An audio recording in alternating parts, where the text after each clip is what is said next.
Hello friend, let's come back to your channel. Your channel is पढ़ाई करो with Sudhanshu. तो हम स्टार्ट करते हैं अपनी प्रीवियस टॉपिक को। अगेन मैं रिवाइज कर दे रहा हूँ। तो हम प्रीवियसली टॉपिक पढ़ रहे थे कोहेन सदरलैंड, और मैं उस टॉपिक में 4 बिट्स रिप्रेजेंटेशन के बारे में बता रहा था। तो फर्स्ट ऑफ ऑल हम पढ़ते हैं 4 बिट्स जो हमारा होता है टी बी आर एल। ठीक है, टी बी आर एल।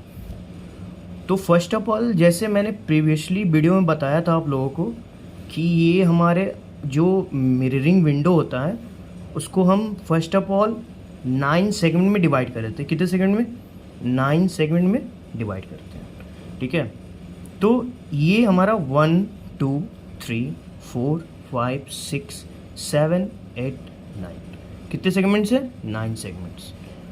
तो फर्स्ट ऑफ ऑल जैसे टी बी आर एल है, तो इससे इसका मतलब क्या होता है? इसका मतलब सिंपल होता है, टॉप फिर बॉटम देन राइट,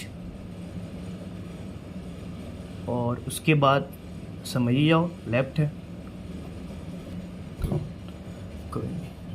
तो टॉप मतलब ऊपर में ये वाला, इस लाइन के ऊपर वाला क्या होगा? टॉप होगा। इस लाइन के नीचे वाला क्या होगा? ये क्या हो गया? बॉटम तो नहीं है, बिटवीन है, between this line and this line. तो ये बीच का हो गया, ये टॉप है, ये बॉटम है, इधर राइट हो गया और इधर लेफ्ट हो गया। तो सिंपल है। तो हम पहले इस रीजन का मतलब इसको चलो नंबरिंग कर देते हैं। First, second, third, fourth, fifth, sixth, seventh, eight sorry ninth. ये हमारे कितने रीजन है? 9 रीजन है। ठीक है, तो पहले हम स्टार्ट करते हैं फर्स्ट रीजन से। तो हमारा फर्स्ट रीजन का जो हमारा टी बी आर एल आएगा, means T B R L means 4 bits. ठीक है, 4 बिट्स। इसमें हम क्या कराते हैं? इसको रिप्रेजेंट कराते हैं। तो ये हम फर्स्ट की बात कर रहे हैं। क्या बात कर रहे हैं? फर्स्ट वाली की बात कर रहे हैं। तो चलो साथ साथ सीखते हुए चलेंगे। ठीक है, और स्टार्ट करते फिर। तो टॉप है, हमें मालूम है ये टॉप पे है। तो टॉप अगर जो रहे, ठीक है, जैसे टॉप में है तो उसके आगे हम क्या लिखेंगे? 1। टॉप में है तो टॉप में है, चलो ठीक है, ऑन 1 हो गया। ये बॉटम में तो है नहीं, टॉप में है, तो बॉटम तो नीचे हो गया ना, टॉप में है, तो बॉटम के आगे क्या होगा? 0। राइट इधर है, लेफ्ट इधर है, तो राइट में तो है नहीं, तो राइट का क्या हो जाएगा? 0। लेफ्ट में है ऊपर वाला, तो 1। तो हमारा क्या मिला कोड? ये 4 बिट्स कोड मिला। तो इसको हम यहाँ लिख लेते हैं। क्या है? 1 0 0 1। सॉरी, इसको दूसरे पेन से लिखते ताकि समझ में आए। 1 0 0 1, ये हमारा ये रीजन होगा। ठीक है, अब हम सेकेंड रीजन की बात करते हैं। कौन सी रीजन की बात करते हैं? सेकेंड रीजन की बात करते हैं। सेकेंड रीजन की बात करते हैं तो फिर हम वही अप्लाई करेंगे। क्या अप्लाई करेंगे? T B R L. तो ये हमारा क्या? टॉप में है। ठीक है, टॉप में है, तो टॉप में है तो 1, सिंपल। बॉटम में है, बॉटम में कैसे होगा? टॉप में है तो बॉटम के आगे 0। राइट में है, राइट क्या है? इधर है। लेफ्ट क्या है? इधर है। ये क्या है? बीच में है, तो ये राइट वाला भी 0 हो गया, लेफ्ट वाला भी 0 हो गया। तो हमारे रीजन कोड में क्या मिला? 4 बिट्स का 1, ब्लू से करते हैं ना, इसको समझ में आएगा। 1 0 0 0। ठीक है, अब हम नेक्स्ट थर्ड रीजन की बात करते हैं। थर्ड रीजन की बात करते हैं हम। तो थर्ड रीजन में क्या है हमारा? फिर वही प्रोसेस करेंगे, टी बी आर एल। तो आप बताएं क्या होगा? टी टॉप पे है, हाँ टॉप पे 1। बॉटम में है, नहीं बॉटम में नहीं है, 0। राइट में है, हाँ राइट में है 1। लेफ्ट में है, लेफ्ट में नहीं है, 0। तो बस इजीली इसी की तरह 4, 5, 6, 7, 8, 9 सारे रीजन का आपको कोड आ जाएगा, 4 बिट कोड आ जाएगा। तो फिर आप इजीली जब इसका कोड निकाल लोगे तो आपको पता चल जाएगा कैसे क्या करना है। तो यही कोहेन सदरलैंड जी ने जो हमारा ये थ्योरम एल्गोरिथम दिया है वो इसी बेस पे दिया है। तो अब हम क्या करते हैं, एल्गोरिथम पढ़ते हैं। तो उन्होंने एल्गोरिथम क्या दिया था, तो अभी बताया मैंने, ये होता है टॉप, फिर बॉटम, फिर राइट, देन लेफ्ट। तो फिर हम इसका एल्गोरिथम समझते हैं। तो स्टार्ट करते हैं एल्गोरिथम। एल्गोरिथम क्या है, ठीक है। तो there are 3 possibilities for the line. कितना है, थोड़ा थ्योरी पढ़ लेते हैं ना पहले, क्या थ्योरी में। Line can be completely inside the window, this line should be accepted. तो थोड़ा पीछे चलते हैं, पीछे चलते हैं और यहाँ पर आते हैं। ये क्या लाइन है, ये क्या है हमारा विंडो है। विंडो के अंदर लाइन है, कंप्लीटली अंदर है, ना ही बाहर है, नहीं बाहर है ना, बाहर तो नहीं है। ऐसा नहीं है कि इस लाइन की तरह आधा बाहर है, पार्शली बाहर है, पार्शली अंदर है। इट मीन्स बाहर भी अंदर भी है। ये लाइन क्या है, पूरी तरह से अंदर है। तो इसको क्या करेगा, विंडो एक्सेप्ट करेगा, ठीक है, इसको एक्सेप्ट करेगा। फिर सेकेंड लाइन पे आते हैं। Line can be completely outside the window. अगर आउटसाइड द विंडो है, this line will be completely outside of the window. तो सिंपल सा, जैसा आप पढ़ रहे हैं, मतलब समझ रहे हैं, एल्गोरिथम लिखा हुआ है कि जैसे ये लाइन है इस विंडो के बाहर है, तो ये कंप्लीटली आउटसाइड है, तो उसको लेंगे भी नहीं, इस पर क्लिपिंग लगेगी भी नहीं, ये बाहर ही रहेगा। ये मैं नहीं कर रहा हूँ, ये कोहेन सदरलैंड का एल्गोरिथम है, वो बता रहे हैं कि ये बाहर ही रहेगा, ठीक है। फिर हम नेक्स्ट थर्ड पॉइंट पे आते हैं। The line can be partially inside the window, we will क्या find intersection point and draw only that portion of line that is inside region algorithm. आप पहले अच्छे से नोट्स देख लो, थोड़ा सा हिल रहा होगा ना फोन, ठीक है। क्या है, line can be partially inside the window, we will find intersection point and draw only that portion of line that is inside region algorithm. तो इसमें अब स्टेप आता है, मतलब इस लाइन का कहने का मतलब ये हुआ कि ना ही लाइन बाहर है ना ही लाइन अंदर है। लाइन कहाँ है, लाइन यहाँ है। जैसा कि आप देख सकते हैं इस फिगर में, लाइन कैसे कंप्लीटली अंदर भी नहीं है और बाहर भी नहीं है, कुछ पार्ट्स लाइन का बाहर है और कुछ अंदर है।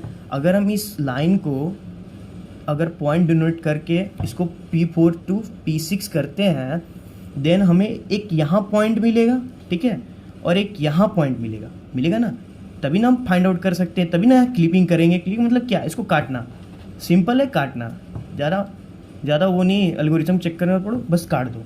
मतलब इस लाइन को काट दोगे तो ये अंदर आ जाएगा, इसे भी काट दोगे तो अंदर आ जाओगे। बस इसी का एल्गोरिथम पढ़ना है, कैसे हम करें और उसको कट डाउन करके अपना पोर्शन पर जिसको हमको अंदर रखना है। तो फर्स्ट ऑफ ऑल क्या करेंगे हम, स्टेप वन क्या है, असाइन और region code for each end points. तो जैसा मैंने बताया कि अब ये इंड पॉइंट है, जैसे ये इंड पॉइंट है, तो इसको ये जो रीजन मैंने बताया था अभी, कोड 100 जो 4 बिट का कोड बताया था सबके लिए, तो हम पहले पता करेंगे कौन से रीजन कोड में आ रहा है। रीजन कोड का कहने का मतलब ये हुआ कि जैसे यहाँ पर क्या है, आप जैसे बताइए टॉप में है नहीं है, मिडिल में है, बॉटम में है नहीं है, 0, मिडिल में है, राइट में है नहीं, राइट में भी नहीं है, 0, लेफ्ट में है नहीं है, 0। तो ये हमारा एंड ऑपरेटर करने के बाद जब ये आएगा, मीन्स अगर 4 डिजिट में 0000 आ रहा है तो क्या होगा कि ये एक्सेप्ट होगा, अगर ये नहीं आ रहा है तो ये रिजेक्ट होगा। जैसा कि आप एल्गोरिथम में देख सकते हैं, क्या है, सिंपल है, assign a region code for each end points, ठीक है, रीजन असाइन कर दिया मैंने। फिर उसके बाद क्या है, if both end points have a region code, अगर दोनों इंड पॉइंट के लिए रीजन कोड है तब हम क्या लगाते हैं, एल्स। देखो ये स्टेप 3 में क्या है, एल्स कंडीशन, यहाँ एल्स कंडीशन लगता है। एल्स कंडीशन लगता है perform the logical and operator, थोड़ा यहाँ कट कर, and operator for both region codes, दोनों रीजन कोड्स को चेक करेंगे एंड ऑपरेटर लगा के। अगर if the result is not 000, जैसे मैंने बताया कि अगर 00 आएगा तो आप देख सकते हैं 00 आएगा तो ये विंडो के अंदर है, ये विंडो के अंदर है ना। अगर तो ये एल्गोरिथम क्या बोल रहा है, अगर इफ़ नॉट 000, क्या बोल रहा है, if not 00 then reject the line, क्या करना है, देन लाइन को क्या करना है, रिजेक्ट कर देना है। अब आते हैं हम इसी 3.1 को, 3.1 में 3.2 स्टेप आता है, ठीक है। Else you need clipping. अब क्या लगेगा, जब वो देख लिया कि 0 नहीं आ रहा है, इट मीन्स अंदर नहीं है, अंदर नहीं है तो हम क्लिपिंग करेंगे। अब क्लिपिंग करेंगे तो क्लिपिंग का एल्गोरिथम देखते हैं। इतना तो क्लियर हो गया ना ऊपर से। ये स्टेप 1 से कैसे हुआ, पहले हम रीजन असाइन करते हैं इन पॉइंट्स के लिए, फिर हम फाइंड आउट करते हैं उस रीजन कोड में आ रहा है कि नहीं, वो भी बताया मैंने। 4 digit top bottom right left से बनाते हैं, चार्ट बिट्स का रीजन बनाते हैं, वो भी समझ में आ गया आपको। फिर देन हम एंड ऑपरेटर लगाते हैं। अगर 0 आ रहा है इट मीन्स वो अंदर है। जैसे मैंने बिट्स के द्वारा ही बताया था कि हाँ बिट्स को लेके कैसे पता करेंगे, ठीक है। अगर नहीं आता है तो वो रीजन रिजेक्ट हो जाएगा, वो मतलब बाहर होगा लाइन सीधी तरह से। और अगर क्लिपिंग का केस आता है, मतलब कुछ रीजन अंदर भी आता है और बाहर भी आता है, तो उसमें क्या लगाते हैं हम, एल्स यू नीड क्लिपिंग। तो हम क्या लगाएंगे, क्लिपिंग करेंगे। अब first of all choose an and point of the line that is outside the window. अब क्या करेंगे हम कि मैंने बोला था ना अभी कि जो आउटसाइड लाइन है तो यहाँ पर पता करेंगे। जैसे कि सिंपल वे में हम देखें तो ये जो लाइन है P4 to P6, ठीक है, P4 to P6 लाइन है। तो हम पहले यहाँ पता करेंगे, अगर हमको क्लिपिंग करना है क्योंकि लाइन ये बाहर भी है और अंदर भी है, दोनों ही है, तो यहाँ पर क्या करते हैं हम क्लिपिंग करते हैं। तो फर्स्ट ऑफ ऑल हम इंड पॉइंट पता करेंगे। जैसे यहाँ 2 इंड पॉइंट है, एक यहाँ है और यहाँ। अब इन दोनों इंड पॉइंट को पता करने का भी एल्गोरिथम है, वो देखते हैं कैसे उन पॉइंट्स को फाइंड आउट करेंगे हम, ठीक है।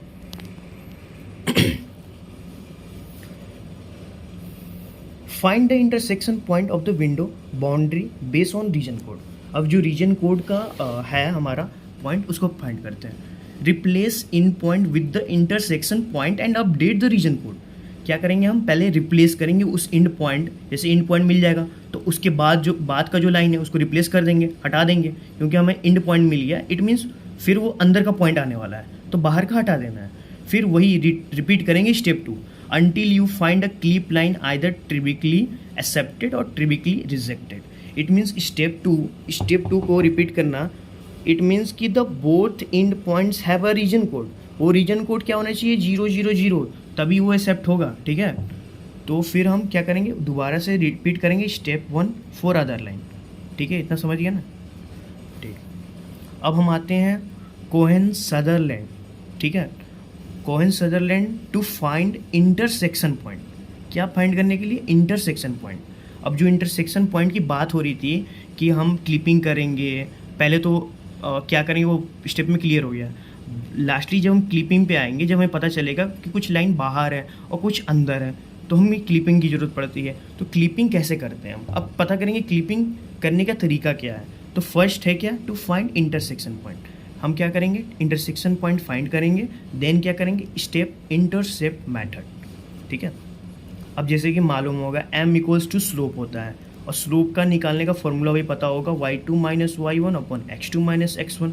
ये फॉर्मूला होता है स्लोप का फाइंड आउट करने का वो होता है, पर m मतलब स्लोप होता है, स्लोप का ये फॉर्मूला होता है, ये मैथ्स में पढ़ा होगा हमने, ठीक है। अब हम स्पेशल केस पे आते हैं। यहाँ आप देखो ये लाइन क्या है, पूरी तरह से इस विंडो के अंदर है, ये क्या है, एक्सेप्टेड है, इसमें हमें क्लिपिंग करने की ज़रूरत नहीं है। ये क्या है, पूरी तरह से बाहर है, तो ये बाहर है, ये रिजेक्टेड है, यहाँ पर क्लिपिंग करने की ज़रूरत नहीं है। अब इसकी बात करते हैं हम, तो ये किधर है, अब बताओ। ये राइट साइड में है, ठीक है, और ये क्या है, लेफ़्ट साइड में। ये लेफ़्ट साइड में कट कर रहा है, राइट साइड में कट कर रहा है, ये बॉटम में कट कर रहा है, ये क्या कर रहा है, ये मिडिल में है, ठीक है। तो इन चारों P9 to P10, P5 to P6 and P7 to P8, ये तीनों लाइन के लिए, तीनों लाइन के लिए हम फाइंड आउट करते हैं, ठीक है। तो पहला हम फाइंड आउट करेंगे P5 P6 जो कि कट कर रहा है लेफ्ट में। जैसे आप देख सकते हैं P5 P6 मतलब कट करने का मतलब लेफ्ट में कि इधर कट कर रहा है। डायरेक्शन देखो, आप डायरेक्शन देखो तो आपको पता चलेगा, इधर अगर लाइन इधर रहती तो पता चलता है कि हाँ राइट की तरफ, क्योंकि जैसे डायरेक्शन वाइज आप लेफ्ट की तरफ देख रहे हो, ऐसे कटा है, इधर आ गया, ठीक है। अब हम क्या करेंगे कि इसमें एक्स मिनिमम कांस्टेंट है, क्योंकि अब हम जब जैसे पहले आप लोगों को बताया था मैंने ये क्या होता है हमारा एक्स ओमेगा